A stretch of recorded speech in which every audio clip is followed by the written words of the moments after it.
So good afternoon. Good afternoon. Welcome to the Grand Rapids Promise Zone Authority Board of Directors meeting agenda. This time I would like to call this meeting to order at 2:04 on September 11, 2019. At this time I will take the roll. Mayor Bliss? Yes. Mr. Cuevas? Here. Mr. DeYoung? Present. Mr. Faber? Here. Ron Gorman here. Ms. Grant? Present. Mr. Huizinga? Absent. Mr. McComb? Here. Teresa Weatherall-Neal? Present. Diana Seeger? Here. Ms. KP Walters? Absent. May I have approval, may I have a motion to approve the agenda? I move. Support. Okay, let's take a vote. Mayor Bliss? Yes. Mr. Cuevas? Yes. Mr. DeYoung? Yes. Mr. Faber? Yes. Ron Gorman, yes. Ms. Grant? Yes. Mr. Huizinga, absent. Mr. McComb? Yes. Ms. Teresa Weatherall-Neal? Yes. Ms. Diana Seeger? Yes. Ms. KP Walters, absent. Does anyone have any public comments? Okay, no public comment. At this time, I am going to turn this portion of the agenda over to Ms. Sharon Pitts. And I'll start And off. John Helmholtz will start off. Thank you. No, that's all right. So, That's fine. in your packet there, members, there, the first order of business for the Promise Zone Board is the state act requires the board members qualify by taking and subscribing to the constitutional oath of office before assuming the duties of the office. The first board action item is the administration of this oath, and Sharon Pitts is here, our legal counsel, and she will administer the oath. All right. I will take it slowly so everyone can repeat it out loud. I accept the appointment I accept the appointment to the Grand Rapids Promise Zone Authority Board to the Grand Rapids Promise Zone Authority Board for the City of Grand Rapids, for the City of Grand Rapids, State of Michigan, State of Michigan, this 11th day of September, this 11th day of September, 2019. 2019.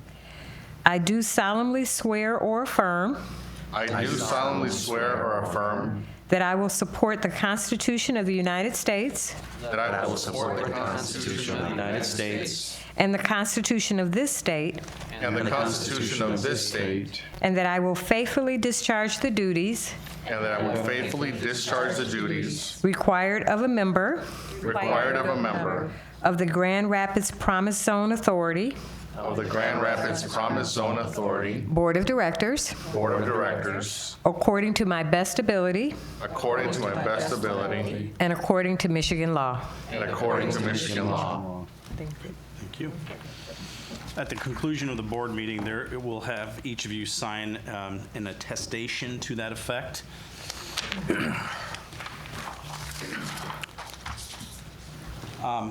If I may, Dr. Gorman, I'll Please, continue. Mr. Helmholtz. The Yes. next order of business is that the Michigan Promise Zone Authority Act establishes the term of office for board members at 4 years. However, for the first appointments, the legislation requires that the term expiration for board members be staggered at 1 year, 2 year, 3 year, and 4 year terms. At the September 11th board meeting, this meeting, we're asking that we just simply draw from the bowl. The two exceptions to that are the appointees by the Speaker of the House and the Senate Majority Leader. That is Teresa Weatherall-Neal and J.C. Huizinga. They will serve 4-year terms. And so, if I may, I'd like to pass the bowl around and let's. Oh, okay. This is my old one.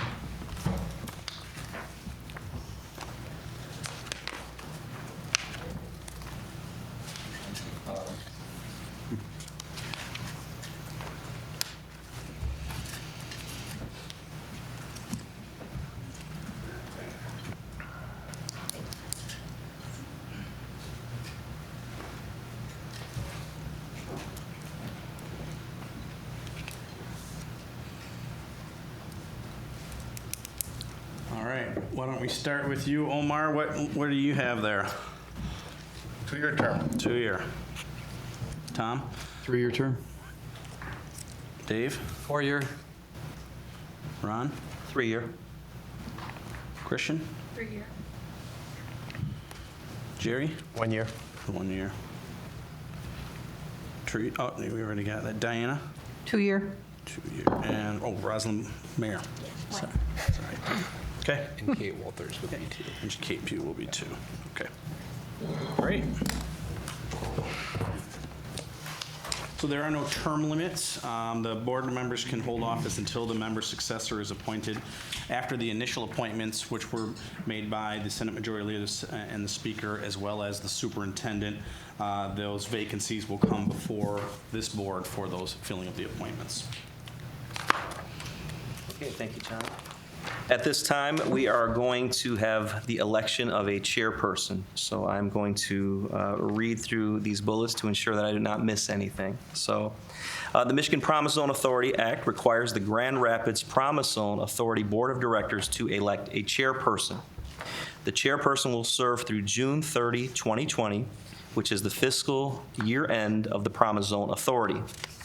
I would like to open up the floor to the Promise Zone board members. Do I have a nomination for board chairperson? Mr. McComb? Miss Teresa Weatherall Neal.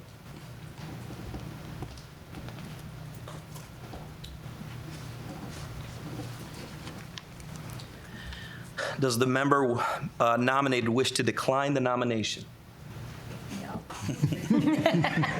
No pressure. Pause on that one. Thank you.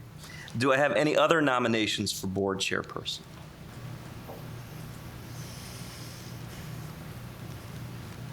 Okay. I would like to call a vote by roll for Teresa Weatherall Neal, which John Helmholt will administer. Members, please answer yes, no, or abstain as your name is called. All right. Mr. Helmholt? Mayor Bliss? Yes. Omar? Yes. Tom? Yes. Dave? Yes. Ron? Yes. Christian? Yes. J.C. Heisinger is absent. Jerry McComb? Yes. Teresa? Yes. Diana? Yes. All right. Okay, so with the rest of the agenda, Teresa Weatherall Neal, our chairperson, will take over. Did you know that was coming, boss? No, I didn't. John, T, you'll be able to turn this over to Josh and Chuck and I, and we'll Good. help Do I you. move seats? yell at That's Mr. right. Helmholt, not me, boss. Boy, Dennis. It's been real. I spread really fast, you guys. See, you wanted to sit over there, and now you got your wish. I go back to my seat, my old seat. You do have power. I love it. No problem. Oh, I know that one. Power seat. Lots of power. Is that almost-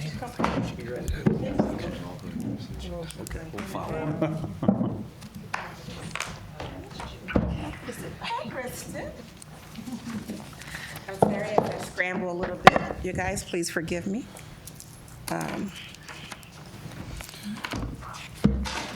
I can help walk through if you'd Please. like. So While the I next get my footing. action item is the establishment of the 2019-2020 meeting schedule in your board packet. You'll see a list of dates that have been established. A poll was conducted to find the dates which work best for the majority of the board members. The following dates are being proposed for board approval.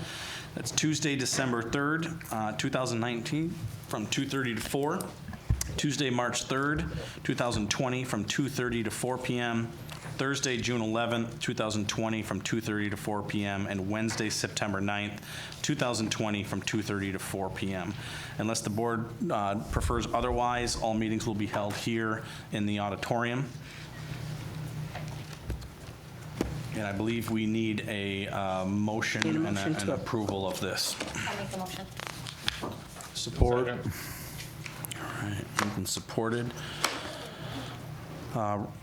Rosalind Bliss, Yes. Omar Cuevas, Yes. Tom DeYoung, Yes. David Faber, Yes. Ron Gorman, Yes. Christian Grant, Yes. J.C. Heising is absent, Jerry McComb, Yes.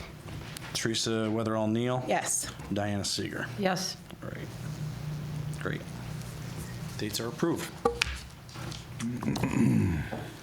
The next item is our business items, and at this point, we do not have any business items. This is just the first kind of organizational meeting. What we'd like to do is move on to discussion items and to provide Chuck Wilbur an opportunity to provide you with an overview of the Promise Zone legislation, which is included in your packet as well. So Chuck, thank you for coming. Chuck is on loan to us from the Michigan Association of Promise Zones, and yes, there is apparently an association for everything. But Chuck has played an instrumental role in the initial formation, the initial legislation, has worked with us for when the state law was passed somewhat recently to expand from 10 to 15 zones. That's where we were getting our advice and direction, so they have graciously lent him to us several hours a month to help us walk through this entire process. So you'll be seeing more from Chuck. Thank you, John. And thank you all for the opportunity to speak with you today, and congratulations on the election of the chairperson. Thank you. I was going to bet on her. I think. It struck me in driving here today that I think now with this meeting, I've sat before or met with the Promise Zone authorities in all 12 of the communities that have established Promise Zone authorities, but nobody else had the wisdom to invite me to their inaugural meeting. So this is a bit of a first for me. So I just want to offer a few thoughts both about the law and then some of the lessons we've learned in 10 years now of working to implement this law, and then most importantly, to take your questions about it to the extent you've had a chance to look at it, dig into it, come up with queries about why you possibly did it that way. It was done by a group of people, so if you don't like something in the law, someone else did it. But if you like it, it was certainly something I was responsible for. So, in any event, but let me offer just a few observations. If you've had a chance to look at the statute, you know that the essence of it really is partnership. It creates a unique partnership in the sense that it's a state and local partnership on the one hand and a public and private partnership on the other. And your role is, you're the critical partner in that equation. The state's role is kind of defined and focused, but important. But you'll find as you get into the law that it primarily places decision-making in local hands. As you read it, you may have thought to yourself, well, what are you doing in a Promise Zone that you couldn't just do in a private nonprofit organization? And in many ways, that's true. I mean, the functions of this organization are things that could be addressed in the private nonprofit sector.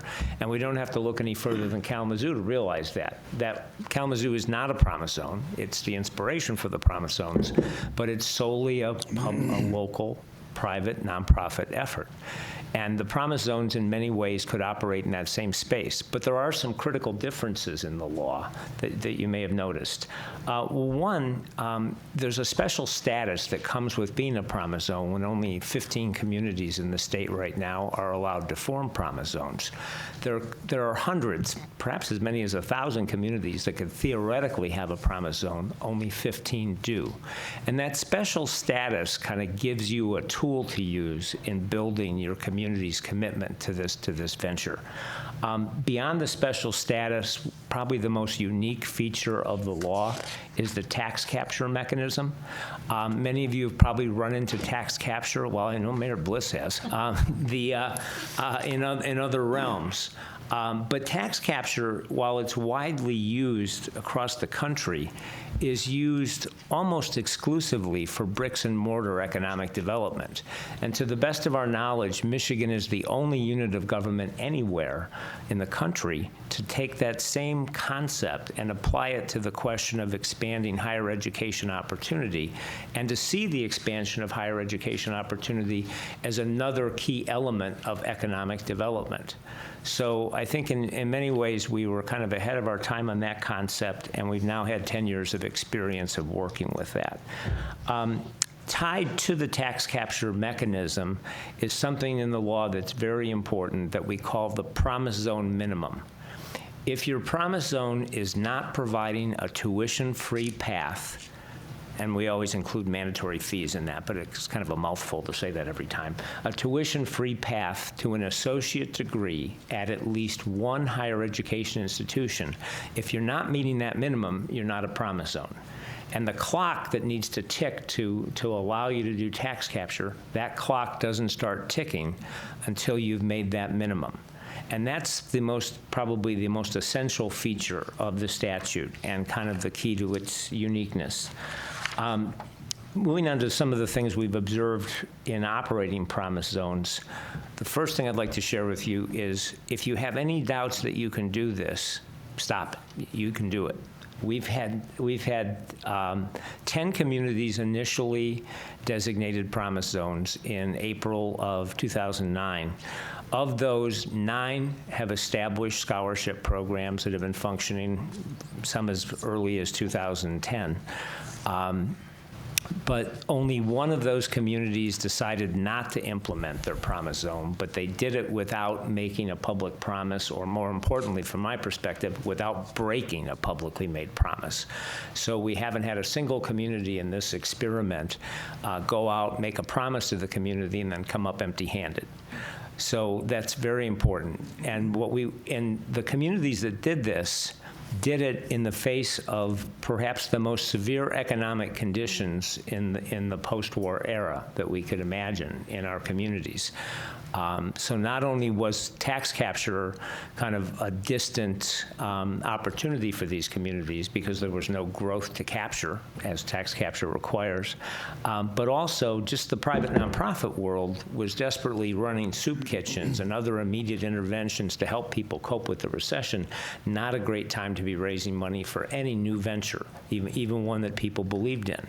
So the promise zones really dug in during those difficult days of the Great Recession, and were able to do this against some pretty steep odds. So having witnessed that, I don't have a single doubt that you will be able to do this in Grand Rapids. The question is how you do it, how far you can take it. But the question in my mind is not, can you succeed? I think that's really a given. The key to succeeding, though, is a concept that we've stressed in every promise zone. Under-promise, over-deliver. The reason the promise zones have not gotten into trouble is they've been very careful about what they've articulated as the promise they're making to their community.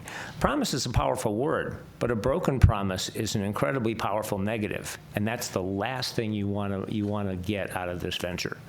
So the key to that is to being very judicious and cautious in terms of what public commitments you make and the timelines around those commitments.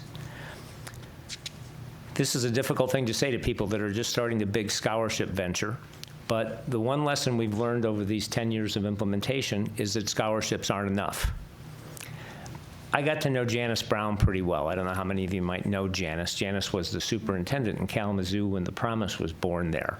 And I really believe it was the quality of Janice's leadership that helped convince those donors to make the Kalamazoo promise commitment. Janice taught me something many years ago that I repeat everywhere I go. So if I've said it to you before, it's just part of my act. Janice told me there's only 2 things that keep kids from going to college: money and everything else. There's a whole range of activities that we've learned that we think of as the college access and success continuum that can start in preschool. Well, literally, it can start with children's savings accounts, depending on how you structure activities in your community. But it's a continuum activities, really, from birth to the time students graduate from college, where you need underpinnings to be able to help things like scholarships have the impact we want them to have. Now, having said that, the other lesson we've kind of learned is we also need to avoid mission creep. It's hard for a promise zone authority to work all the way along that continuum. There are other organizations in your community that are probably really good at parts of the activities that have to happen on that continuum. And it's really important for promise zones to look at them not as competitors, but as partners, or potential partners. And I think that's something we've learned over and over again in the promise zone communities. Finally, as much as we're talking about the law, I don't think you need to let the law unduly limit the imagination you bring to this task. You know your communities, you know its problems, you know what its possibilities are, and I don't think the law in the end will stop you from doing the right thing for your community. And there's 3 different dimensions to that. One, we haven't anywhere near, I think, pushed the limits of the law. I'm of the belief that once you meet the promise zone minimum, of that guaranteed path to an associate degree for all students in your community. Once you meet that minimum, I'm of the belief you have a lot of flexibility in terms of the other things you do. And I think that our communities have only scratched the surface of what that flexibility might lead to. Secondly, besides pushing the boundaries of the law, some of our communities have already realized that they probably have to do some of their work outside the law. Now, I don't say that to suggest they'll be outlaws, but they recognize that the law prescribes certain activities and certain funding opportunities with the state tax capture funds. But other activities that are outside the scope of the law may need to be done in parallel organizations that can address a particular need. For example, a number of our promise zones have realized that transportation costs are a huge barrier for low-income students, and they've seen this in practice. They give a kid a scholarship, and the community college in some cases might be 40 miles away, and that student's car breaks down, the scholarship's not going to get them to class. And so they want to set up an emergency fund in that promise zone so that they have some opportunity to help that student with those needs. That can exist not under the law, but it can exist just parallel to the law and provide the promise zone with an additional tool. So that's all part of the creativity. Now, it takes money to exercise that creativity, but in the end, the law doesn't limit you from operating in parallel fashion. Finally, and I think this might be a unique opportunity for Grand Rapids, the law can change. We've made several important changes in the law over the last 10 years. In fact, there wouldn't be a Muskegon area promise zone if we hadn't made a change in the law that facilitated a regional promise zone operating in 16 high schools to find a way to start its effort gradually. So we've made important changes to solve local problems. Given the tremendous, I think, economic and political significance of this community, if there's things you want to do that are outside the scope of the law and you feel the law needs to change, I certainly would not assume you couldn't realize that change. So those are just a few observations about the law and the struggle we've gone through to implement this law. I think basically, when I compare it to most experiments I've seen in my life, we've done pretty well with this opportunity. Can we do better? Yes. Are we going to do better in better economic conditions, which we're experiencing now? Yes. Will we do better now that Grand Rapids is part of the effort? Definitely yes. Thank you. Thank you, Chuck. Are there any questions while we have the state expert? I have one question, Chuck, and I'm not sure if it's included in the information, but I would like to see the list of all of the other districts that have the promise zone. So if I could get that information. I think we And have it may be in It here is somewhere. on page 3 of the FAQ that's in the packet. Okay. And Superintendent, if I could just take the opportunity to clarify something about numbers. Someone may think we're a little schizophrenic about how we count promise zones, because every now and then you'll see a count of 11, another time you'll see a count of 12, and you wonder, why can't those people make up their minds? It kind of depends on what definition we're using. Okay. We have 12, with Grand Rapids forming its promise zone authority, we have 12 of the 15 designated communities that have appointed promise zone authorities. From the viewpoint of my association, you're not a promise zone until you've appointed an authority. Right. Until then, you've been awarded the promise zone status, but you haven't acted on that status. So 12 have actually appointed promise zone authorities. And of those 12, 11, that is all but Grand Rapids, are already awarding scholarships. Got it. So Okay. when you award your first scholarship, that number will go to 12. Got it. Flint, and this is where it does get a little confusing, Flint got its designation 2 years ago, but is not, unless they've done it quite recently, has not appointed a promise zone authority at this point. But they are awarding scholarships, this takes me back to my earlier point, through a private nonprofit effort that they've initiated. And there might be a question as to whether the scholarships they're awarding now have actually started the tax capture clock, given that they haven't done that through a promise zone authority. So we may be getting into some murky areas there, but that count could make it confusing. So 12 are already awarding scholarships because we include Flint, but they're not doing it by virtue of a promise zone authority. 2 communities have received the designation, but to the best of our knowledge have not taken any actions yet to implement their promise zone. Thank you. Any other questions?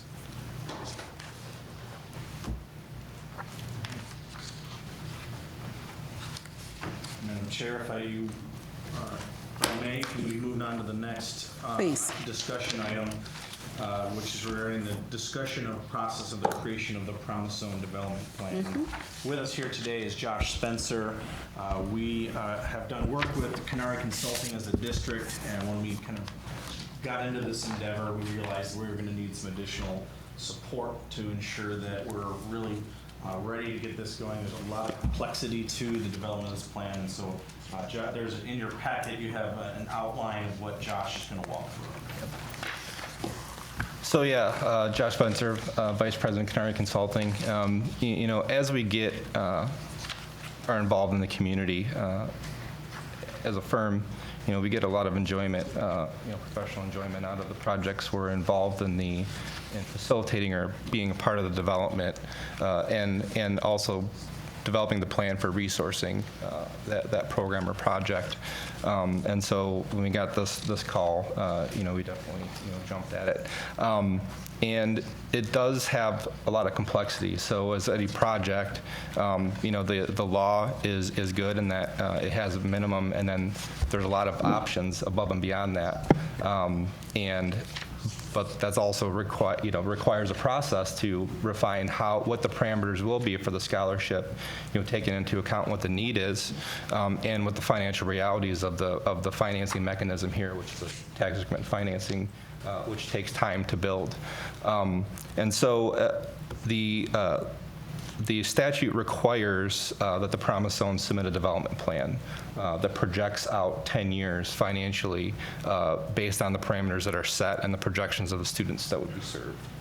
And so that's, and it also lays out the process for administering those scholarships, as well as the college readiness efforts that would be a part of it, and then as well as how you resource the plan. So in the statute, the Promise Zone Authority must fund the plan for the first 2 years through some other funding mechanism. The TIF kicks in the third year. The capture actually does start the first year, but it kind of banks those 2 years and then makes those funds available. And then you're kind of going back, you know, you're based on this tax year will dictate what you get the next fiscal year. And so that's how, you know, the Treasury has a model that's so projecting out what the tax capture is fairly simple. But how do we get to what those parameters are going to be? And I do want to just, because I don't know how many have had the opportunity to kind of read the legislation, but I thought it would be helpful if I just ran through kind of what the legislation lays out as the parameters could be before I go into the spreadsheet that's here. I just want to add too that this is not overly pressing. You have technically up to 5 years to construct this implementation plan and submit it to Treasury. So we'll certainly have to do it right and to gather all the right information. Yep. So just the ones that are listed in the statute is you know, whether the scholarship will cover an associate's or bachelor's degree as a minimum.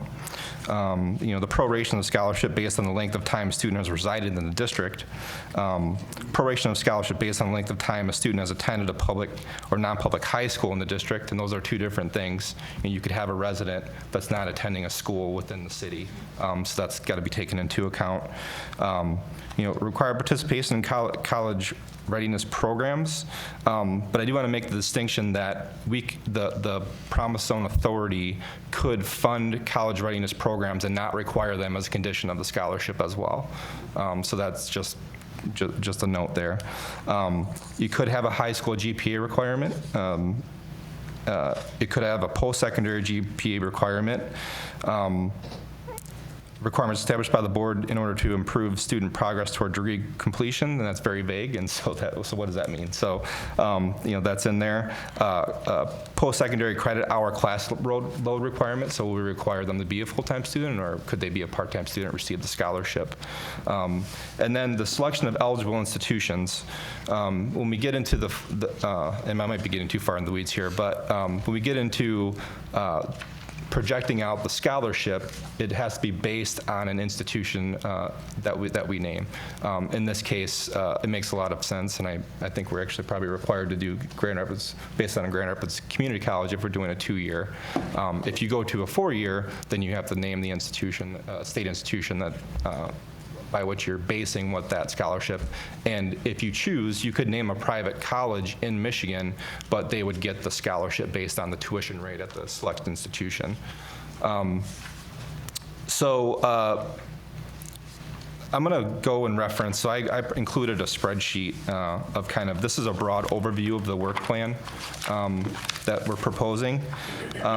And as we took a step back and kind of looked at how do we organize this work, we thought an inclusive process was going to be necessary to do this.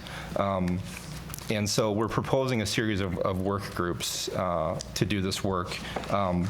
A student data work group, college readiness programs work group, a scholarship fiduciary / application process work group, and marketing and branding. Some of those are more rigorous than others, and we'll walk through those as well. But a lot of this is, so we have to obtain the data, and GRCC, kind of taking Chuck's point, when you have the funding mechanism that we have, unless this board wants to go to a large fundraising effort, it'll be difficult to offer a 4-year degree initially. Because you would have to raise quite a bit of money, and we did some very preliminary kind of running those numbers. You would just have to raise money as a 2-year institution, but that kind of lets the TIF do its work. So GRCC is going to be an important partner in this, and they have a lot of data on the students that are particularly there from the schools that are in the city.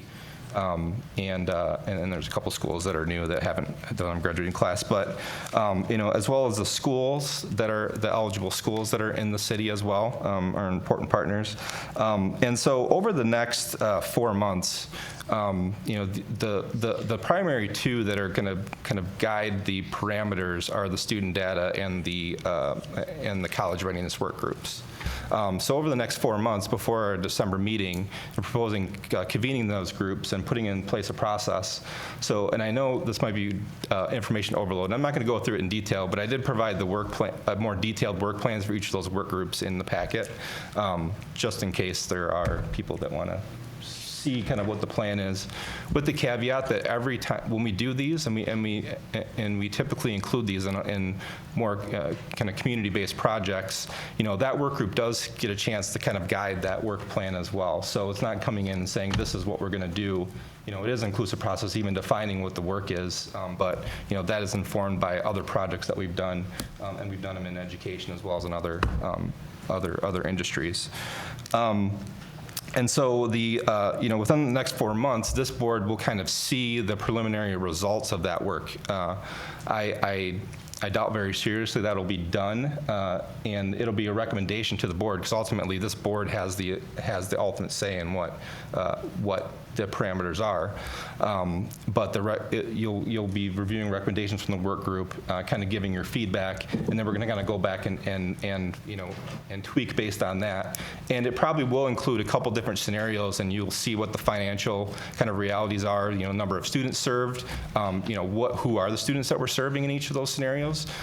So, for instance, if you're putting into place a GPA requirement, that will kind of move the needle on what types of students you're serving based on, what that GPA requirement is. So that'll be under your consideration, and kind of get the input of the board, kind of go back, and then again in March, we'll come back and have a kind of preliminary, kind of final plan to present to you based on that. That is a optimistic probably timeline. But this is also planned to, this is the timeline that we probably would have to hit to be able to offer a scholarship in 2021 as a first year. So that's kind of what we base this on. However, as John said, we are not under a crunch here, and if we need to take more time to do this right, we will come back, and that'll be our recommendation. So our goal is not to frustrate the work groups and the partners, and I'm going to go over the proposed rosters and get your feedback on that as well here. So And then you see there's a little gap in April and May and going into June. I'm going to kind of flip to the next page and skip down a little bit and talking about kind of the resourcing of the plan. Yes. Do you want us to wait to ask You can, questions? yep. Or can we ask? Yep.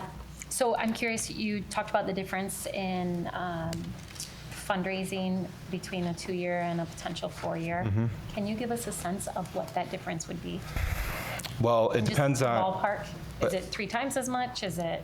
Well, if you just add one 4-year institution, it's more than double. Yes. And it depends on what 4-year institution that is.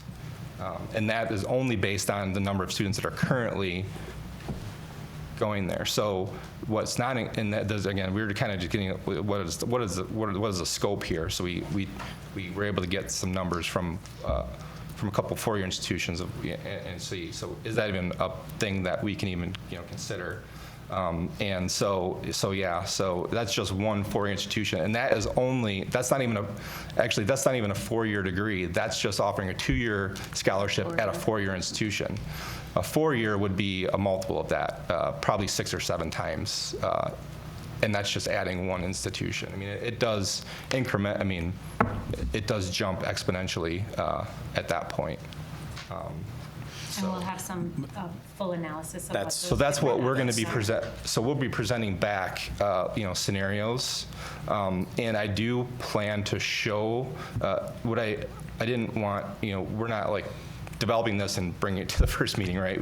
There's a process in place to do that. But we'll show what that is, because I know that is a question that's probably among the board members and in the community is, so why wouldn't we start with the 4-year promise initially? And so you'll see what that would look like, as part of that discussion. And then if there is a desire to do a $20-30 million, fundraising effort of this group, then, we can kind of do that. But Going back to what Chuck had said earlier, the experience in the other promise zones, that what we've learned, they did this similar analysis, and they realized that it financially made the most sense to start with an associate, the bare minimum of what's required by the law, and then as they were maturing and were able to raise more money, they were able to, in some cases, add the 4-year to it. So we'll bring that. That's part of the process. Will be the analysis of what this is going to cost, how much we have to raise locally for just a 2-year, or for a 4-year, or for the 2-year associate plus, or the equivalent that might follow a student to another 4-year institution. So there's a couple different scenarios we'll bring to you, and we'll have all of that analysis done. As long as you're meeting that promise zone minimum, that clock is ticking. There's not a difference of degree with how loud it ticks. It's ticking, and the 2 years can be elapsed. I do have a question. I think I know the answer, but I'd like to know, Chuck, have you seen any of the promise zones work with these institutions as far as those rates? I mean, rates change every year. The credit hour amount changes every year for universities. Are any of the state universities inclined to work with zones to maybe lock in certain rates or help in any way? We've had a tremendous commitment on the part of most of the state universities to the Detroit Promise. Now, some of that stems from some of the unique circumstances in Detroit. The Promise was put together there on the heels of the Detroit bailout, the Detroit bankruptcy, the so-called grand bargain to get Detroit right, So it kind of was done in that spirit. And I say that just because it may not always be possible to replicate those kind of conditions in another community. But the funding in Detroit right now for the 4-year component of the Detroit Promise is funded $6 out of $7 that are spent on those scholarships, and those are 4-year scholarships for hundreds of students. The 6 out of every $7 for those scholarships are funded either by the Pell Grant or by institutional aid from those universities. And that institutional aid is key because not all students qualify for Pell Grants. So the Detroit Promise has been able to be one of the more highly leveraged Promise programs in the country. So they're raising one private dollar for about every $7 they spend on scholarships at the 4-year level. But again, there's some reasons why that might be hard to replicate in total, but could the same concept help? I believe it could, but it may take careful negotiations and deliberations. But there could be at least one state institution that we may be able to build relationship with and leverage. Yeah, it's tricky. You know, some institutions don't want to be known primarily as a local institution, so they may not want to, in their view, oversubscribe local students. So you know, there's all kinds of factors that go into it. It took us over a year of negotiations to put those arrangements together in Detroit. Thank you. I have a question. Diane, go ahead. So I know, Josh, you want to finish your presentation, and I respect that. And a couple comments, because I just want to lay the groundwork here with regard to the world according to Diana. And, you know, I think this is such a tremendous opportunity. And Chuck, you know, you and I have traveled down paths together. This is an opportunity, and when the Kalamazoo Promise was announced, it obviously grabbed everybody's attention. And you've acknowledged, too, that this isn't just a, here's your money, go to college kind of a thing, that and as Kalamazoo has learned over the years, what it has taken. So this is an opportunity, and what I love is the fact that the public and private schools are working together. This to me is phenomenal. But what is it about educational attainment? We've got this opportunity as this group, this body, to really talk about the collective. What does that mean? What is really the primary goal of having a Grand Rapids Promise? And so I just want to lay that out there with all of my fellow board members, that let's looking at this as what are we really trying to do here, and that I think is a real important question. And we can talk about the work groups and the student data and all that, but to what end? What are we really trying to do? That actually raises a question for me, and that is, does the board have the authority within the Promise Zone legislation, for lack of better words, to establish its own mission and purpose? And it seems like that would be a really very appropriate first step, so that we can all be in agreement, and so that those that follow us, while having opportunity to revisit mission and vision, have opportunity to also understand what was developed initially as we take these first steps. But I don't know what opportunity there exists, given this being such a significant initiative statewide. It's very much a local question. Okay. So I can tell you what we laid out here and kind of what will happen at the December board meeting. So the two kind of the two work groups, the data and college readiness.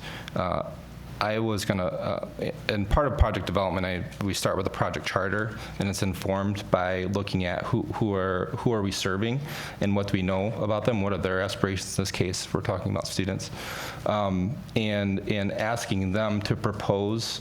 Because part of this is, so was the first meeting going to be a strategic planning, session of this board, and kind of propose back to you, kind of, and we'll go over it's comprised of the schools and the significant stakeholders in this, and then have this board in December consider those recommendations and do that work as part of that December board meeting.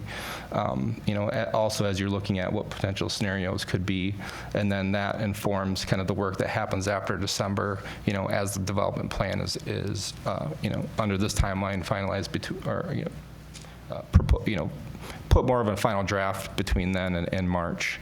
So that's kind of the process we went through, being that authority board has a little bit of different challenge if we were dealing with a nonprofit board. So that's kind of how I laid out those work groups, because those could be two different population groups too. And I think that's what part of the challenge here too is that those college readiness programs, and we're defining that in very broad terms, can serve more than just the students that would be getting the scholarship from the Promise Zone.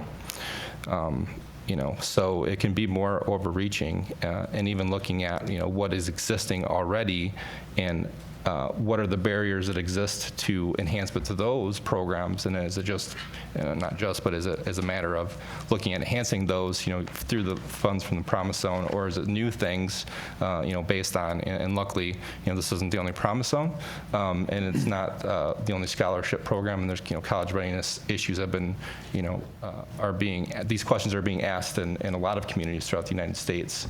So using that to inform that work is the process to kind of laid out, so that's informed by, by the work of the work group that's going to pull together, and we should be talking to students, as part of that work and getting input, and then having that, for this body to consider as you do that work, I thought was kind of the approach that we kind of chose.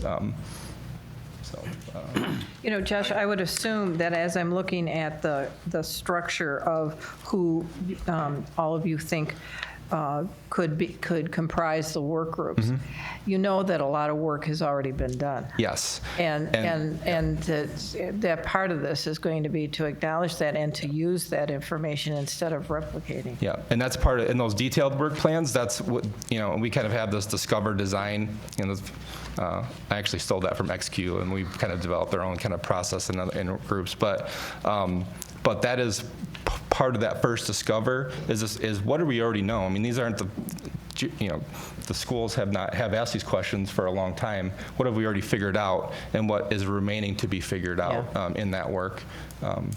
So I agree. So now this is a real technical question, and then we can get to the meat of the matter again. So the authority now has been established, and just so that I have in my mind how decisions are made and who's brought in, and I know that Chuck, you're here as a consultant and an advisor and all of that. So the role of CANARI, so knowing that you had been hired by the Grand Rapids Public Schools for other projects and other things, so who hires CANARI? Is it the authority, or is it on loan from GRPS?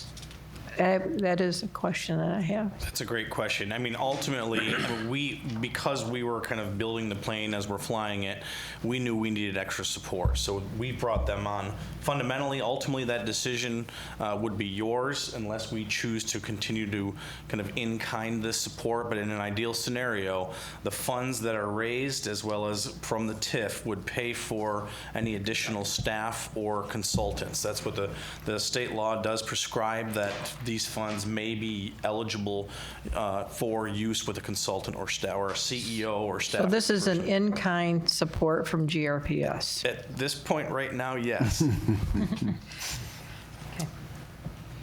had a question earlier in regards to do we start with an associate's or a four-year degree? I'd love to hear what other successful Promise Zones have had in regards to wraparound services to determine, do we wait until we're ready, not only on the finance side, but also on the services to ensure that we have a successful graduation rate versus hurrying up to say, do we do 2-year or we wait until we have enough money for a 4-year degree? So your question really is to whether you want to start at all at either level. I'd love to have the data around graduation rates, like, from other Promise Zones to figure out where they started, when did they start. Was it when they had parallel support services figured out, either an asset audit or a gap audit to determine what's needed, or did they did that along with figuring out the finances? Do they start at 2-year or 4-year? I think in most cases, people started the 2-year promise commitment as soon as they could financially afford it. I don't think they set academic or other readiness criteria, as necessary to launch. I think they were driven primarily by finances.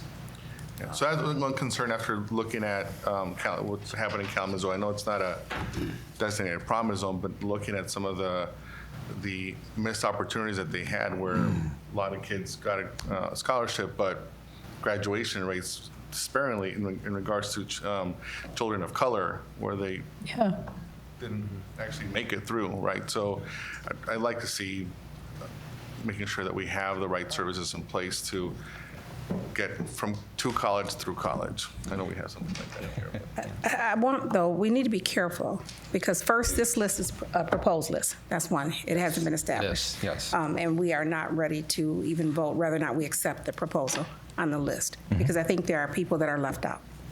I think that's one. I think the second thing is we need to be aware, when we talk about wraparound services, you can't really even talk about that without having a community college or other folks here, because they need to bring skin to the game, right? And so although saying we'll wait until our kids are ready because of graduation rate, right? One of the things that our intention is not to put an extra burden on children. It is to believe that they can get there and then support them as they get there, right? So we need to sort of flip our thinking and not limit this to wait until the road is paved, right? We're not going to do that, right? That wasn't the intent of the scholarship. We may never get ready. We need to build supports for these children and prepare institutions to accept these children. We know that the easy thing to do is to say 5 kids will get the scholarship. That's not what it is about. And even when we first started the conversation, it was to include all of our partners that are educating children in this community, because we believe it's good for Grand Rapids, right? We will have to establish what the criteria, right, are for these programs. So I would just add too, just so it's clear, that that the state law does allow for investment in college career readiness. That's right. Supports that would happen at the K-12 level, but it also provides for supports for the college through college. So such as what's being done through our community's children, that could be an eligible expense funded by the Promise Zone Authority. So I think the legislation has put an eye toward wraparound services to help make sure students are college ready, and that once they're there, they are able to get through the 2 years or the 4 years. So that would certainly be part of the consideration. I would add to what Teresa said. When this opportunity first came to us, we started to just make a list of as many people as we could. And at one point there was a question, should higher education be on the Promise Zone Authority? Well, they will be a direct beneficiary. So from a voting standpoint, we didn't think that made the most sense. But there was some conversation about a Promise Zone like commission or a finance committee or some other committee where we invite those key stakeholders, those higher ed institutions. I know that Challenge Scholars and Dinah have already built that, so again, want to acknowledge that. We know there's a lot of work.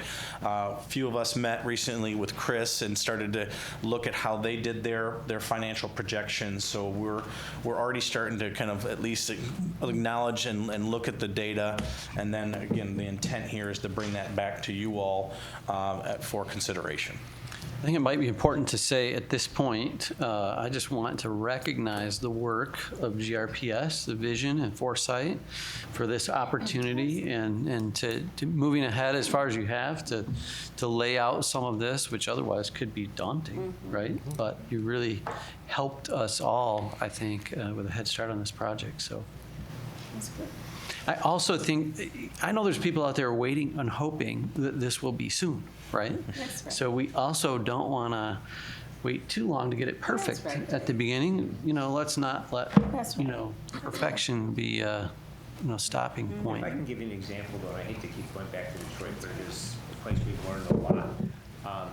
Detroit started their 2-year scholarship initiative in 2013.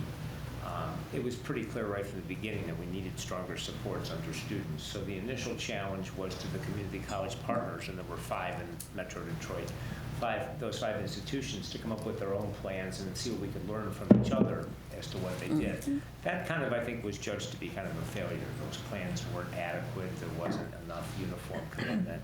And so Detroit kept looking for other alternatives. They eventually linked up with a national effort led by the New York-based organization MDRC that's created something now called the Detroit Promise Path, which is an extensive set of supports around those students. Detroit is now spending more on the Detroit Promise Path than they are on community college tuition, because they've recognized the essential nature of those kind of supports to get to the outcomes. So now, ironically, Flint, which was starting up many, many years later than Detroit, Flint decided to take the Detroit Promise path and to try to build it into their model from the first year. So I think we are learning from each other, and the time, the time it takes to implement some of this thinking is shrinking for good reason. So I think, and one of the advantages of not coming first is you have the ability to learn from other people. That's right. That's right. And people are willing to share their information, right? So. And they have already, as part of just planning, for this project, and we've looked at other plans. And I was going to ask if we've, in this work so far, taken a look at that Detroit Promise path. we have, Chuck sent along the information, and you're going to be getting a lot of that information, and I do want to go over the roster. It is meant for a discussion and adding as part of this meeting. And I want board members to be a part of these processes too, as this indicates. But some of those things do exist in some form already in this community too. So there are some things. So, but yes, we've looked at that, but that's also an important part of the process, is to look at what other models exist. What can we learn from those models? Well, and I heard earlier that there was a desire from the board to get more information on what the different promise zones are doing. That's right. So why don't we work to compile that information? We can build it into a future agenda. Yep. And bring that forward. Yep. I just want to add, I appreciate Diana and Omar's input, and I agree we need to look at that, but I feel a real urgency to get this work done and get moving. I mean, there are kids all over this city that need the support today. They need the opportunity today. And so to me, I will work overtime. I will do whatever I need to do. I'll learn as much and as quickly as I can from other communities. But I'm eager to move forward on this. This is top priority in my mind, so. And it is significant that the year you start offering scholarships, the base year, tax year, is the year prior. So every year you wait, as the TIFs go, when you establish your base, the quicker you do that, the quicker your TIF can grow, and the more flexibility you have and financial resources you have. And I would just want to echo again what Josh said, is that this is our first take at it. So we know this is a lot of information. Encouraging you all to please, as you go through it, between now and that next meeting, if there are questions, suggestions, names that are not on here, names that should be on here or should not be for whatever reason, just give us the feedback, and we'll incorporate those concerns and questions and information. So, just to keep an eye on time, I do want to go over the resourcing and kind of our process that we propose for that. For some of you that have worked with us on other projects, you might be familiar with our feasibility study process.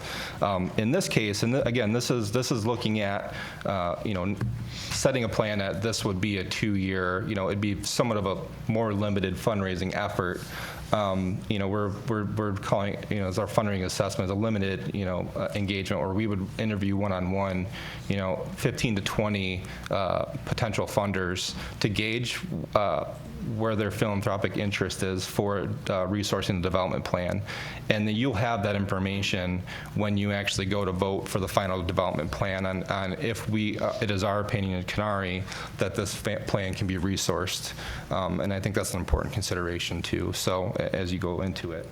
But I do want to go through the work groups because, that was in the memo is probably one of the few kind of board kind of homework things that were in there. We sent out is I want to go through one by one. Who are we missing? And I guess if who should be taken up, if that's part of it. Because this work will start pretty quickly, and I want to make sure that we have the right group. However, even as part of that process, we're constantly asking, do we have the right people in the room in the work group as a part of our process? So, and that can happen as projects change. That might mean that there's there's another partner that needs to be included. So that's why we include that in there. So as far as the student data work group, the thinking was that is the eligible schools, as well as Grand Rapids Community College and the Grand Rapids Community Foundation. because you've been doing this work on projecting, scholarship numbers for a while now, as well as at least one board member. However, we're definitely not going to limit the number of board members that participate in these work groups, so we definitely want board participation. And having direct participation of all the schools that are in the city that are eligible for the scholarships, it's going to be essential to get their data, and we want to make sure that the person that's on this is going to be able to get the information that we need in a timely manner.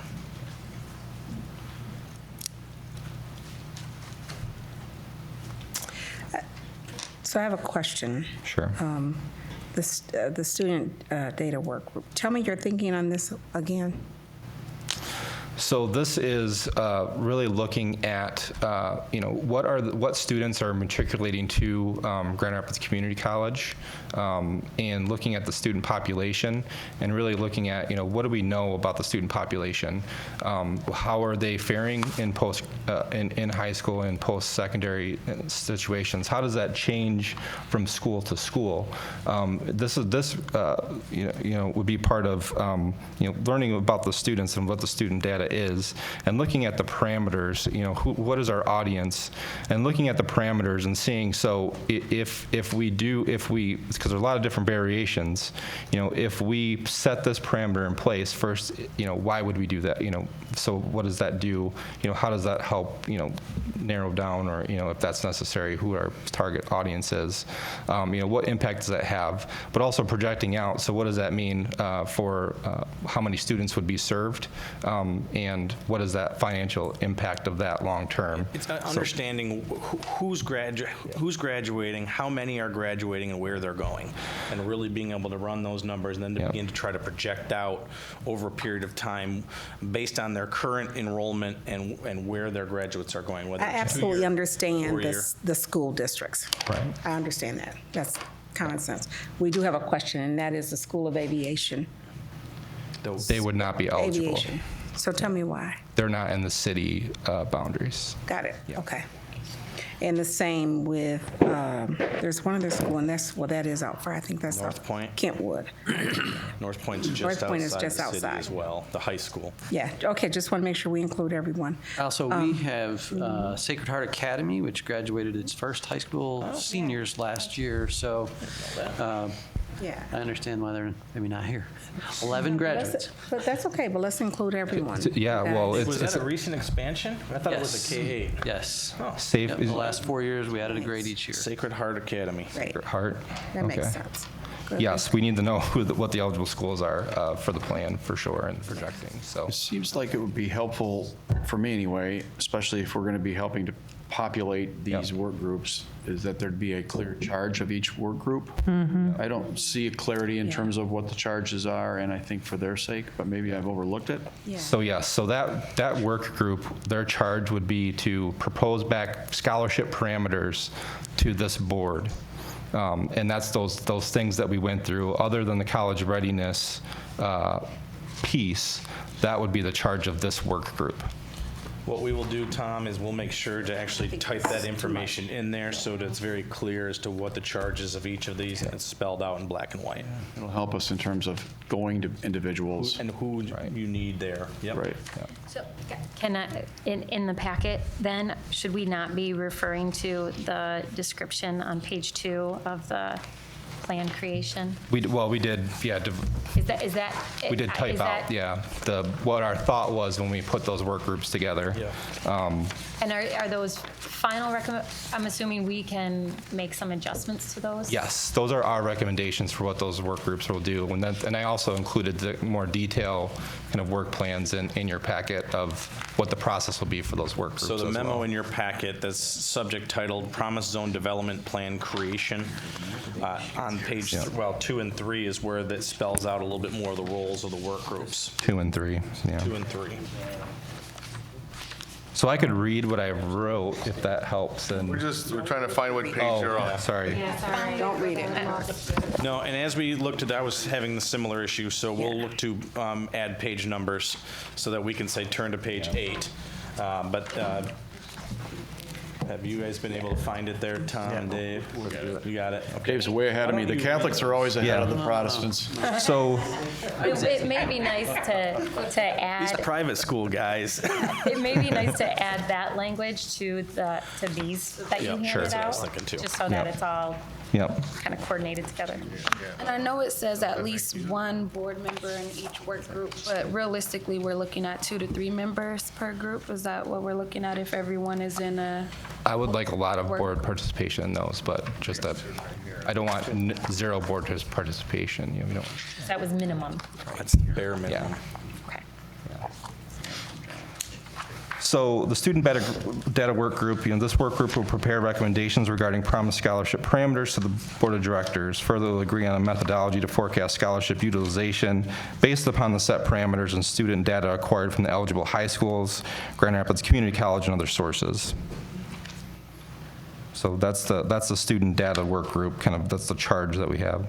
The college readiness programs work group will consider the barriers that may exist for students to prepare for and successfully complete their college degree program and recommend programming that can assist in maximizing the success of Promise Scholar recipients. This work will inform the development plan as recommendations are made to the Board of Directors for inclusion of programming as an expense of the authority. Scholarship and fiduciary, and you'll notice these are more limited groups, at least in our proposal, but this work group will consider which entity, new or existing, could serve as a fiduciary of the local fundraising efforts or resource development plan, and will develop a process for administration of the scholarship. As a process for scholarship administration is developed, the entity which would administer the applications and track students will also be considered. This work group will make recommendations to the Board of Directors. And you'll see in there, there is an option, if you choose to take it, that you could create your own 501c3 to be that fiduciary if you thought that there just wasn't a fiduciary that fit the role or was willing to take on the role. But that's that work group charge. And then marketing branding will assist in vetting marketing firms and make a recommendation back to the Board of Directors for approval. Once a firm is selected, this work group will be involved in the process to develop the marketing strategy, branding, and assets. I think it's not a stretch to say every Promise zone, has a fairly strong marketing component. Maybe. They used to have a logo. No. Yeah, so there's a thought that this one definitely would look at, some kind of robust marketing effort to promote, pathways to post-secondary. So that's what that work group would be, and that's the 4 that we're proposing. So if there's a recommendation for a change in any of those charges, we can I consider do that. have a question, and I am the rookie of the group, so I don't mind asking the question. The work of the student data group specifically, perhaps others, but specifically that one, that feels like full board work to me, and maybe that's just, but this is really those are some key decisions, and so it being made by a smaller group of board members and other community members and then being brought to the board, I'm just wondering Is that the best use of time? No, I don't know if that stands out to anyone else. No, it does to me as well. I agree. And I'm not real clear, and I think that's what I'm trying to get at when I say that this is a proposal, and I know that you want us to get to a place where we're giving an answer, but I think that maybe that's part of the December meeting, because I think to rush this through and not have a full conversation, I think is premature. Sure. So, I may have not had opportunity to go through this to the extent others have on the board, so I have a question that may be answered already in here. But can you just give me and perhaps the board an idea of if there are parameters on percentages of dollars that we're able to raise that can be spent on non-educational tuition-based programs? I see things here that are going to cost some money, and it totally makes sense to me. But I don't know if there's a limit. I think about how title funds are limited on what you can use, and I'm used to working in worlds where there's limits. So can you give me some ideas on percentages or allowable amounts? Sure. So that is, it depends on where the funds are being raised from, too. Okay. So let's talk first about if the private funds that we'd raise. other than the need to resource the plan at the minimum that's set, it would be going through a separate entity. So those could have expanded parameters that are not bound by the statute. Okay. So the TIF dollars, there is a percentage for administration. However, there is no percentage, and Chuck can correct me if I'm wrong, for any of the other. So for college readiness, for instance, Chuck mentioned that Detroit is spending more on the college readiness programs than it is on the scholarship, and that's a local preference. I'm thinking like if the John Helmholt family gives a $5 million gift, can John, on behalf of his family, designate a desired use of those funds? We work in the world of endowments. Right. And that's common, and it's acceptable, and I'm just wondering to what extent we have state statute that will provide those parameters. It would go through the fiduciary, in that case, the 501c3. Okay. Because the funds that go through the authority are bound by the development plan.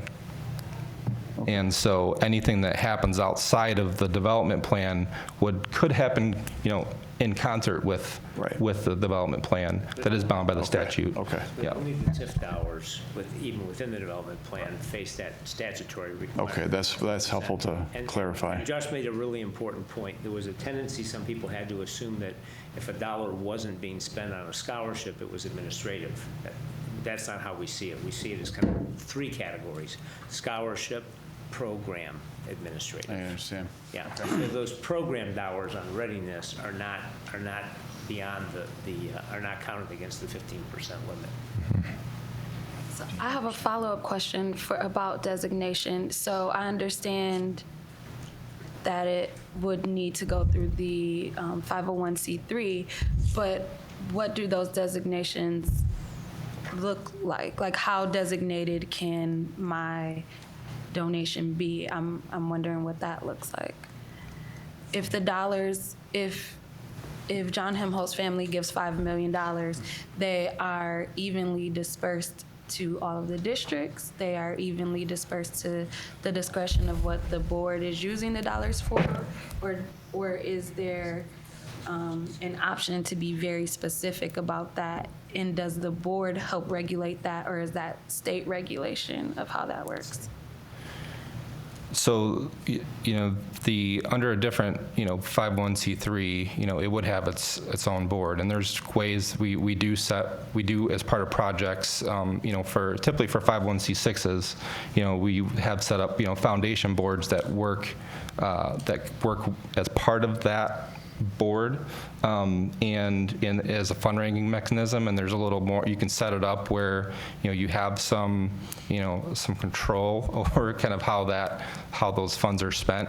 If you select a separate fiduciary as part of a kind of overall planning effort, so there really isn't any limit on how those are designated outside of the state law, not in the, not in the statute that drives this authority board, but we still have to raise the funds to meet the promise that's laid out in the development plan. Above and beyond that, we can be extremely creative for what happens outside of that, and those are questions that we can work through in our, there's big questions we'll be asking in our process, and some of them might will have difficult solutions, and so we'll kind of be working through that, and it's kind of arrive at an end, in this process, and that's why all of those different, processes that we set up are important. But I don't know if that answers your question. Part of the challenge is there's a lot of opportunities just even outside of this. Within the statute, there's a lot of flexibility in what you can do. When you start considering, you can change the law, and then you could also do these other things that can, in concert with a 501c3, that even opens up the opportunities even further. And that's why it's important that we design this work so that we can get to what those parameters are, and we're not kind of spending several years kind of going in circles, which I think we've seen happen. So you're saying, set our goal, what do we want to accomplish? How much is it going to cost? And then build a plan, and make sure that the scope of what we want to accomplish Yes. is included in the plan, in Right. the development plan. Right. Similar to, I would say, other TIFs, right? We have a development plan, it's approved, and then those funds are expended that way. Absolutely. But this creates significant flexibility to build in some of those supports Yes. that we know are so crucial to kids being successful and getting a degree. Yes, and so what I'm hearing from the board is that the next meeting, we're going to do some strategic planning type activities to set that mission and vision, and then go into the work groups. If that's, sounds like that's what the board is thinking. So just adjusting some of the timelines and things that you're looking at, will change, and we might have to ask for a little more of your time in that December meeting as well. So we'll follow up and make that happen. But in the meantime, there's going to be a lot of information sharing and ensuring when we get to that point that that's essentially this organizational meeting, that's the kickoff to the work, and we can get going in the new year doing this work. So. That's great. I would ask, though, each member of the zone, if you have questions or you want to send a communication, we need to decide where the communication goes. So John is not getting something, I'm getting something, Josh and Chuck. Yeah. We don't want to do that. We want to speak with one voice, and so we want to make sure that everyone has their questions answered, and for those members who are not here today. So maybe we can set up, Julie, maybe we can set up some type of group so that we can share, because it may trigger some other question. So our other colleagues will have the same information. And we need to set it, obviously, so the concern of deliberation from a level. Absolutely, So just- absolutely. And I'll just add, I'll defer to you, kind of the experts around that table to identify data, research, background information. I'd love to learn more about the other promise zones that you think are kind of leading the charge in certain areas. And if you can send us that and give us ample time to read through it and ask questions, I think a lot of that we can do outside of our meetings or even in preparation for our meetings. I'd like to piggyback off what Mayor Bliss is saying, that my assumption is there are some promise zones that have done wonderfully and achieved all their goals, and there are some others who may have fallen short.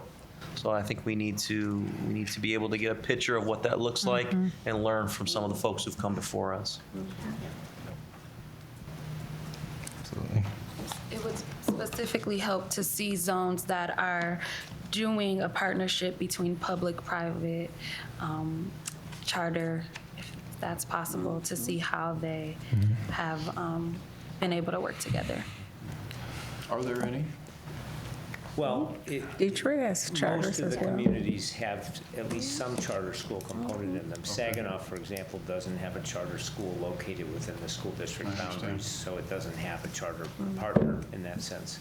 So it's not an option, it's a requirement of the law. So if you have a charter school or a parochial high school located within the Promise Zone boundaries, by definition, it is part of the initiative. I see. Yeah. Okay. Which is a great thing. They're all our kids, right? So. And I want to throw in, so within your packet, kind of in the nature of kind of information sharing, there are two proposals in front of the state legislature right now that one of them would fund a 2-year of college for individuals above the age of 25. The second one is two-phased, and it's for students that go directly from high school into college. The first phase is a 2-year, the second phase is a 4-year, and that also sets up, it's still vaguely defined, but some college readiness programs that are installed in the local community colleges as part of that legislation. If that is enacted, so this is a last money in scholarship. Pell Grants and other government resources would be considered, and then the scholarship is applied. So that would go first as well. Now, there still probably are going to be gaps, so some students might not go right to college if that's part of the legislation that ultimately makes it through through the legislature if it's approved. So there might be a gap that this scholarship could still fill, or it could fund robust college readiness programs and have very little scholarship liabilities. So I just wanted to provide that for you. I provided both of the Senate versions. The House versions are exactly the same, and they exist as well. I have a question about the last-in nature of the scholarship. If a student qualifies for a work study, can that be factored in? It can't. That's what I thought in the legislation. I think that's too bad. I think it's good for kids to have some skin in the, young people, to have skin in the game, and especially if they qualify for it, it's right there on campus.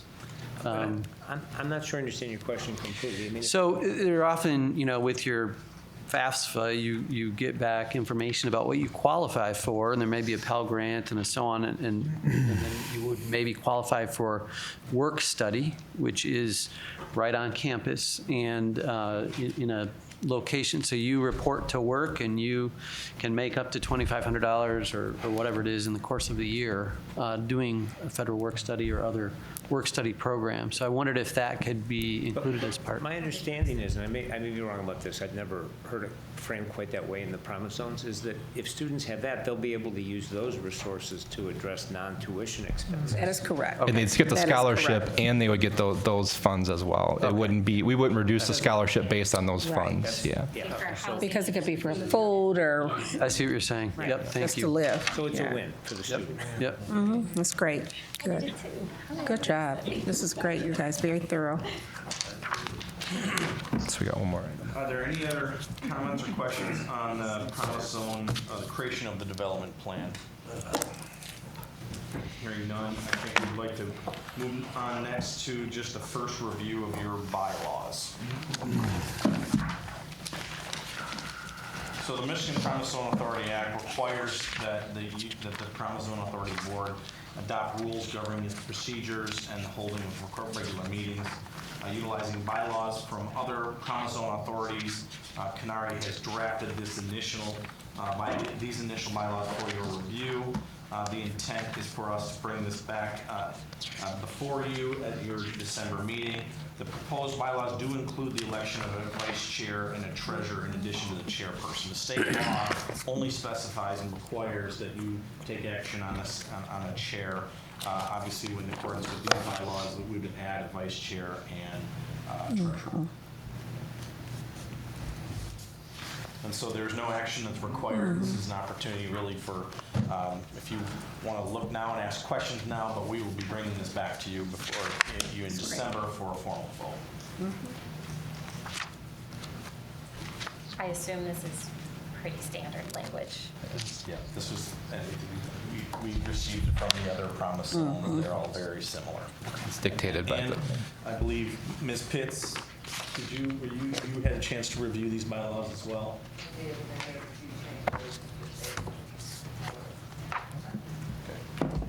Thank you. And I believe that's all we have for today. There's two more agenda items. One would be any additional public comment.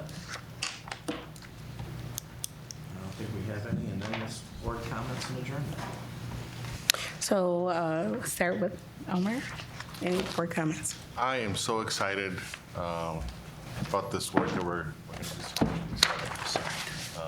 do. I feel that this is some exciting work, that our children are going to be coming into some great opportunities that are going to set them up for success in the future, and I hope to be able to add value to the conversation here. Thank you.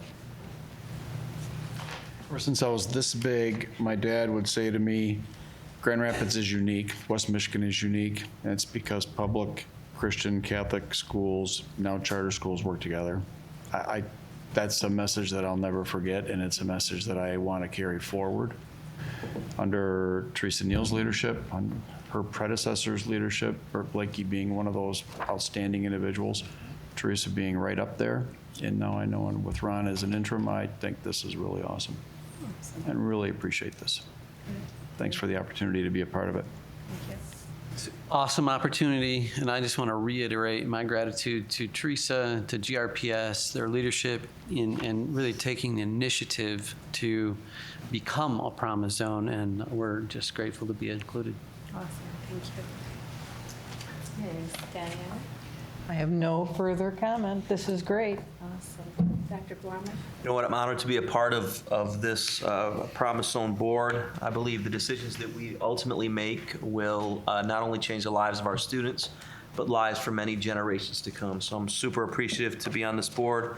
And then I want to echo the sentiments of many of the board members this evening around moving quickly. Of course, ensuring that everything is well thought out, but getting this going. Because I know John and I have had a leader in the last few years who wanted to move swiftly to get things done. And I think this board needs to do that as well.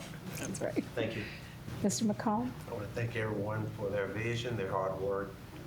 It's going to be a great opportunity for boys and girls. Thank you so much. Awesome.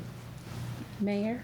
Yep, I'll add my thanks. I know a lot of work went into getting us here today, and through your leadership, I'm extremely grateful. And I love that you're chair and you're going to be a part of this and make sure this happens. And I think we're going to learn from others, but I also think we're going to come up with the best Promise Zone in the state that others will look to That's right. as a model. That's right. Good. Madam President? I am excited to be here. I'm excited about this work. This is an amazing team, so I echo Mayor Bliss in saying we'll learn from what's happened before, but this is a very innovative and very determined group. So I'm sure that we will also create something that is what we want to see. So I'm excited to do that work. And I would like to say thank you to John, Sharon, Larry O, and Ron, Julie. This has been a heavy lift. Chuck, thank you for being there. But I also want to say thank you to all of the partners. One unique thing about Grand Rapids is we care about all children. And so I would ask that we all put aside private, public, charter. This is about children. This is about children. And anyone that has ever had a conversation with me, at the end of the day, that's all I care about, right? It doesn't matter to me which institution they're connected to. We will fight hard for our kids in Grand Rapids. They're dependent on us. So I say thank you to all of you. But I also want to give a shout out to Diana. Diana, I say thank you for the Challenge Scholars. We will learn a lot. We know already that we have to help build our students up in order for them to be ready. We've learned a lot.